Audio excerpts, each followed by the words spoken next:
يكون جزء من هذا البرنامج. فأول شيء لما اجاني العرض انه اكون انا مدرب بذا فويس كيدز، رجعت لورا وكنت عم بتذكر اللحظات القهر يلي عشتها انه ما قدرت اكون موجود، وعم شوف رب العالمين كيف بيعوضك، وعم شوف كيف لما بتلاحق حلمك بالطريقة الصح وبتحطها بمكانها الصح بتوصلك ما أبعد من ما بتكون بتحلم. كان حلمي المسرح، موهبتي عادتنا على الكرسي.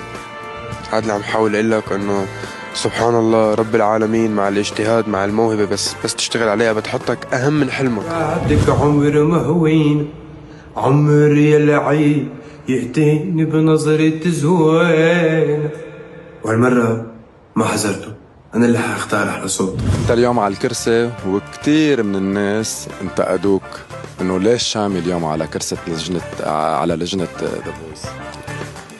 ليش شامي ما بده يكون على لجنة ذا فويس؟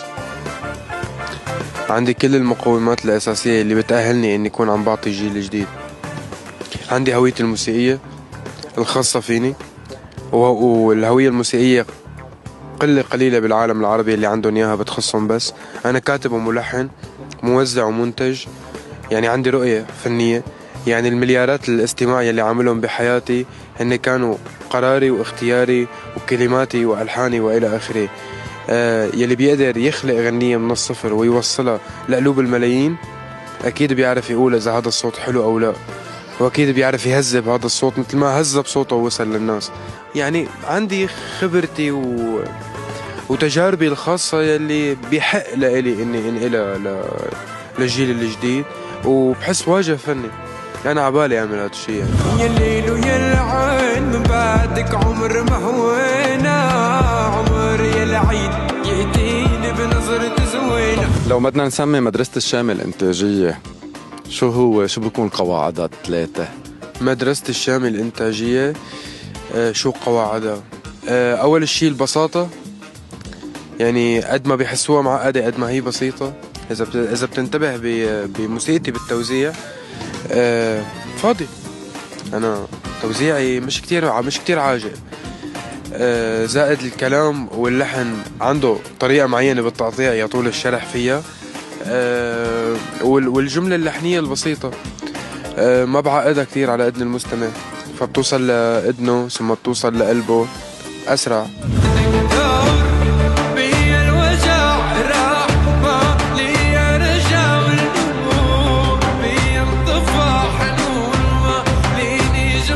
شو بصير عادة على المسرح؟ دايما تتعرض تلاقي أشخاص من الجمهور بيطلعوا لعندك على المسرح.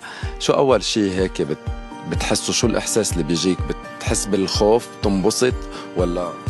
أحيانا بخاف، لأنه ما في أعرف شو حالة الجماعة. في شيء اسمه حالة الجماعة اللي هو لما بيكونوا 10,000 أو 8,000 شخص بالمسرح وبصير في عندهم شعور واحد ونبض واحد. هي حالة الجماعة ما بتعرف شو بتجيش شعور عند الشخص.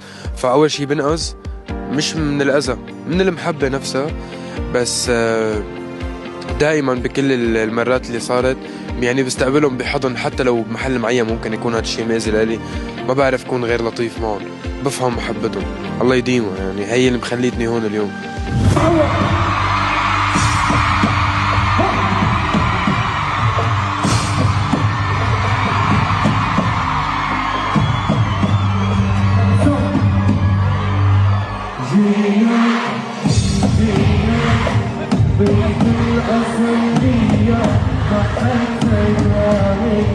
شامي، واضح انك كتير قريب من اهلك. شو دور والدتك ووالدك بدعمك ووصولك لهون اليوم؟ ايه صراحة كتير قريب من اهلي، وهن محور حياتي ما بعد الفن. انا ما عندي علاقات اجتماعية كتير واسعة، محاور حياتي هن العمل والعائلة. امي الشق العاطفي والمعنوي، بابا يلي بيقويني. بابا يعني هيك رجال صلب جدا وقواني، رباني على الصلابة كل حياتي. وامي ام عبدو الحنينة، يعني الله يطول بعمرها، اللي بتطبخ لنا اكل طيب وبتدعي لنا، ولما بنتعب بتلحمس على شعراتنا. عملت دور الام بحياتها معي على اكمل وجه. امي مثالية. وبابا عطاني كل شي صح بالدنيا، واللي مش صح بالدنيا شفته صح لأنه من أبو عبده يعني. فكتر خير الله، هي من أهم النعم يلي بحياتي هن عائلتي. بيقووك بأوقات الضعف وبيحطوك بالمحل يلي انت مالك بحاجة حدا لأنه عائلتك معك. شو أجمل دعوة من أمك بتقلك إياها؟ الله يحبب خلقه فيك، وتضل بتدعي لي انه الله يحبب العباد فيه ويصير عندي القبول للناس، وشكل ام عبده دعواتها مستجابة. أكيد. وشو أجمل نصيحة اللي هيك اللي دايما من الوالد بتضلها معلقة براسك؟ والله بابك دايما بيقول لي انه اكتر شغلة بيخاف علي، لانه طبعا هي هلا ما بعطاني اياها، بس اكتر شيء كرره بحياتي لانه انا انشهرت بعمر صغير، انه خليك على الارض، خليك قريب من الناس. بابا انسان كتير بسيط وابن حي وقريب من عائلته الكبيرة والصغيرة وقريب من الناس. فبيقول لي انه مهما كبرت عماتك وخالاتك والناس ورفقاتك وولاد الحارة البعاد والقراب هدول مجتمعك، هدول جزء منك. فدايما كان بينصحني اني اكون على الارض، وانا بسمع النصيحة. بتزور ولاد حارتك؟